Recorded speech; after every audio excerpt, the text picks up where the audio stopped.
नमस्कार, दूरदर्शन के कार्यक्रम नमस्कार एमपी में आप सभी का स्वागत है। मैं हूं आपके साथ प्रिया और कार्यक्रम में हम बात करेंगे इस शख्सियत का जिक्र किए बिना हमारा आज का जो इतिहास है वो ख़त्म नहीं होगा।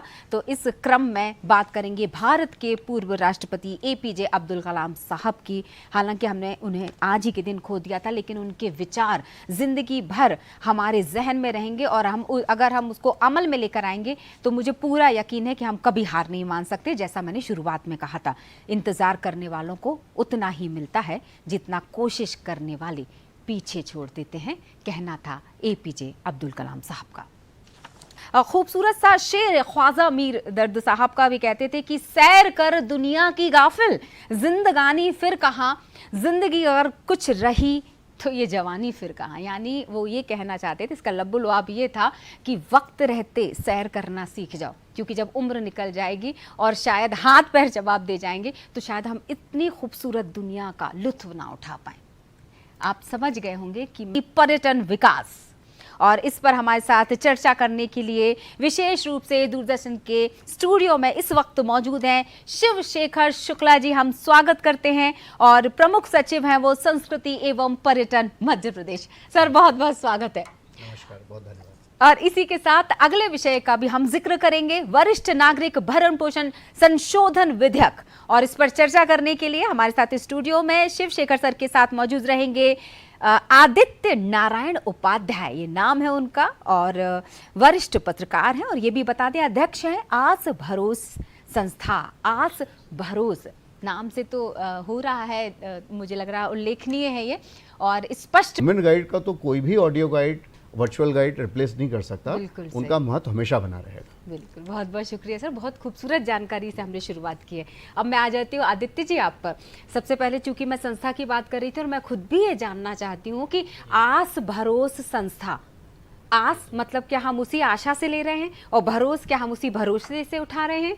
लोग जो आम लोग हैं वो हमसे आशा करते हैं हाँ। कि हम अपना दायित्व निभाएं उनके प्रति। हाँ। और इस बात का उन्हें भरोसा है कि ये निभाएंगे। हम ऐसा बनकर दिखाएं, ऐसे काम करें कि उनका भरोसा ना टूटे। बस यही मूल भावना है आस भरोस संस्था की। हाँ। और इसके तहत हम विभिन्न जिलों में, विशेषकर नर्मदापुरम में, हाँ। हमारे प्रकल्प काम कर रहे हैं और जिसमें हम स्वास्थ्य शिविर एवं और तरीके से मानसिक तौर पर लोगों की परिस्थितियां जानना, समझना, लोगों को, वरिष्ठ नागरिकों के प्रति अवेयर करना कि उनके प्रति हमारे क्या कर्तव्य। देखिए हमारा जो देश है और जिन संस्कारों के बीच में हम पले बढ़े हैं, हाँ। उसमें वरिष्ठ नागरिकों के लिए अपने कर्तव्य समझाने की आवश्यकता ज़्यादा नहीं है। हाँ। जैसे हमारे सबसे पहले हम प्रेरणा लेते हैं भगवान राम से, जिन्होंने अपने पिता का वचन जब उन्होंने कभी अपनी माता को दिया था, केवल उसको पालन के लिए उन्होंने सहज रूप में एक बड़ा लंबा संकल्प ले लिया और वो निकल पड़े वनवास के लिए। ऐसे ही श्रवण कुमार का उदाहरण है, जिन्होंने वरिष्ठ नागरिकों के प्रति, अपने पेरेंट्स के प्रति जो सहज रूप में अपना कर्तव्य का पालन किया। ये अपने आप में ऐसे उदाहरण हैं जो हमको सहज रूप में अपने वरिष्ठ लोगों के प्रति, हमारे कर्तव्यों के प्रति हमको अवेयर करता है।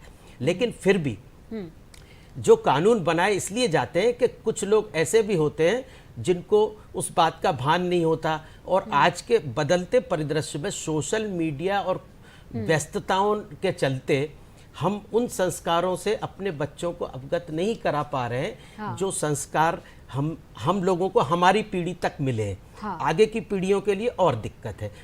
इसी सब को विचार में रखते हुए देश में कुछ कानून बनाए गए हैं जिनके कारण वरिष्ठ नागरिकों को उनके अधिकार मिल सके।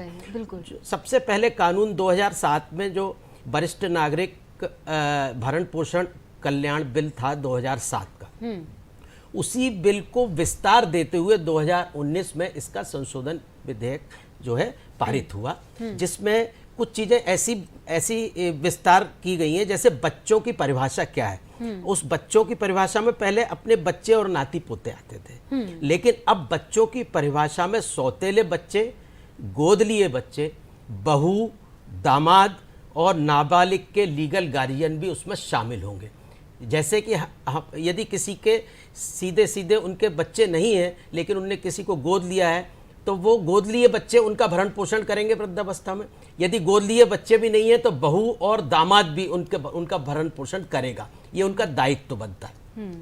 इसी तरीके से जो नाबालिग बच्चे हैं, यदि मान लो कोई किसी के नाबालिग बच्चे हैं और वो वृद्ध लोग हैं तो उनके जो लीगल गार्जियन है उनका दायित्व बनेगा कि वो बच्चों के पेरेंट्स का ध्यान रखेंगे, है ना। अब क्या है इसमें जो है पहले भरण पोषण, खाना, कपड़ा, आवास और इलाज तक ये सीमित था। इसको विस्तार देते हुए सुरक्षा का प्रावधान और सम्मानजनक जीवन इसके दायरे में लाया गया है। मतलब आपको केवल उनको भोजन कपड़े नहीं देना है, उनको सम्मान पूर्वक कैसे रख सकते हैं, उनको आदर कैसे दिया जा सकता है, इस सब बात का विशेष तौर पर ध्यान देना है। जी बिल्कुल। तो जिस तरह से बता रहे हैं सर, मतलब अब बिल्कुल भी लापरवाही इस मामले में भी नहीं बरती जाएगी कि आप बुजुर्गों के साथ मिसबिहेव करते हैं, यानी गलत आचरण करते हैं। या बहुत सारे ऐसे हमने केसेस भी देखे हैं जिसमें माता पिता को घर से निकाल दिया। हालांकि अब वो केसेस खत्म हो गए, लेकिन जब तक वृद्धाश्रमों में ताले नहीं लग जाते तब तक वो सवाल अभी भी खड़ा रहेगा कि क्या हमारे बुजुर्ग सुरक्षित हैं या उसी तरह का जीवन जी रहे हैं जैसा उन्होंने हमें दिया।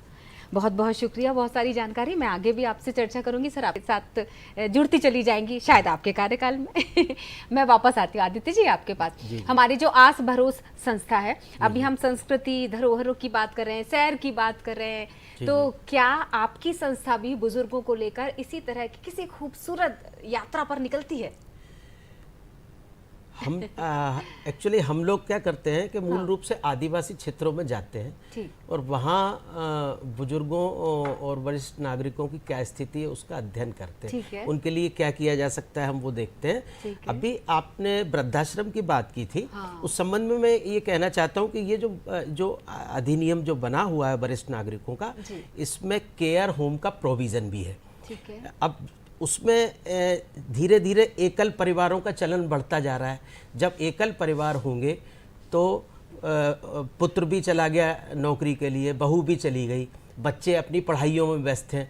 अब वरिष्ठ नागरिक अकेले घर पर यदि उनको अच्छी सुविधाएं भी मिले तो भी वो मानसिक रूप से उनको परेशानियां पैदा हो सकती है यदि वो एकांत में पूरा समय अपना बिताते हैं।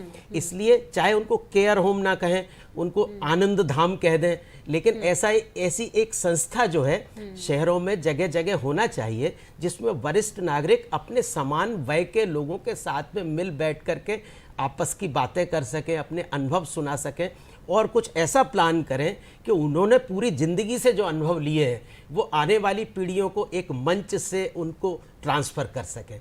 बच्चों को संगीत, कला, शिक्षा और जीवन जीने के अनुभव वो उनको कैसे दे सकते हैं, उसके लिए एक मंच प्रदान करने की आवश्यकता है मूल रूप से। तब वो उनको जो अकेला रहने का जो जिस ओर अकेले रहने से उनके तरह तरह के विचार आते हैं कि मैं अकेला हूँ, और जब अकेला आदमी होता है तो वो थोड़ा सा नेगेटिव सोच की तरफ को प्रवृत्त होने की संभावना बन जाती है।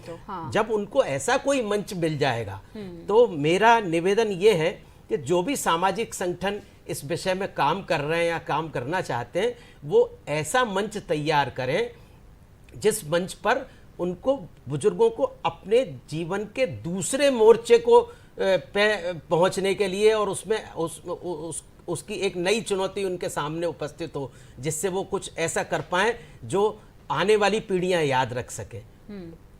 बिल्कुल। अब पीढ़ियों का आपने जिक्र कर ही दिया तो एक सवाल बन जाता है मेरा